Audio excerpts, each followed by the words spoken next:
बच्चों, इस वीडियो में हम पक्षियों की चोंच के बारे में जानेंगे। हमें पता है पक्षी अपनी चोंच का इस्तेमाल खाना खाने के लिए करते हैं, लेकिन हमें ये भी पता है कि अलग अलग पक्षी अलग अलग तरह के होते हैं और हर पक्षी की चोंच एक जैसी नहीं होती। अलग अलग पक्षियों की चोंच अलग अलग तरह की होती है। जैसे बतख की चोंच चपटी होती है, वो उसे पानी में छोटी मछलियां और कीड़े खाने में मदद करती है। जो एक बतख की चोंच होती है वो चम्मच की तरह चपटी होती है।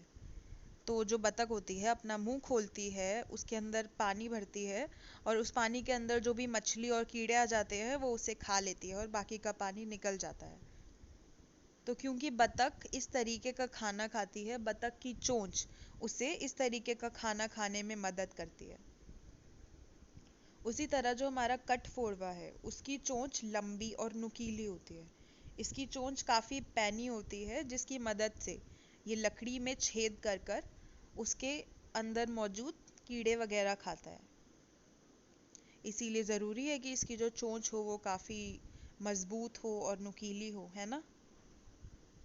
जैसे हमारे ये जो पक्षी हैं जो दाना खाते हैं, उनकी चोंच अंदर की तरफ मुड़ी हुई होती है थोड़ी, और ये भी काफ़ी मजबूत होती है। ये पैनी और मजबूत इसीलिए होती है ताकि इन पक्षियों को अपना दाना तोड़ने में आसानी हो। और जो कुछ पक्षी होते हैं वो फूल का रस भी पीते हैं। जैसे हमारी ये जो गुंजन चिड़िया है, ये फूलों का रस पीती है। अब क्योंकि इसे फूलों का रस पीना होता है, इसकी चोंच उसी के हिसाब से एकदम लंबी होती है। जैसे हमारा कोई स्ट्रॉ होती है, उसी तरीके से इसकी चोंच भी लंबी होती है, जिसकी मदद से ये फूलों का रस आसानी से चूस पाती है। और हमारे ये जो पक्षी हैं जो दूसरे जानवरों को खाते हैं, उनकी चोंच बहुत ज़्यादा पैनी मजबूत होती है, ताकि ये वो मांस को आसानी से चीर पाएं और अपना खाना आसानी से खा पाए।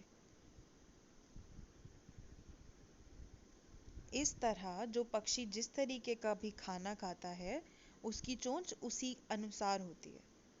तो अगर आप अपने घरों के आसपास किसी तरीके के पक्षी को देखेंगे, उसकी चोंच को ध्यान से देखेंगे, तो आपको पता चलेगा उसकी चोंच ऐसी इसीलिए है क्योंकि वो एक खास तरीके का खाना आसानी से खा पाए। हमने अभी जितने भी पक्षियों की बात की है, क्या आपने उनमें से किसी पक्षियों को असलियत में देखा है? आपने नोटिस किया है कि उनकी चोंच किस तरीके की होती है, उनकी बनावट किस तरीके की होती है? और क्या आपने ये बात करने से पहले कभी नोटिस किया होगा कि पक्षी इतने अलग अलग तरीके के होते हैं और उनके जो शरीर के अंग हैं वो कितने अलग अलग तरीके के होते हैं? और अब जब हमने ये बात कर ही ली है, तो आप अपने घरों के आसपास या कहीं भी जो भी पक्षी देखेंगे, उनकी इन अलग अलग तरीके की चोंचों को या पंखों को, इन चीज़ों को ध्यान से अनुभव कीजिएगा।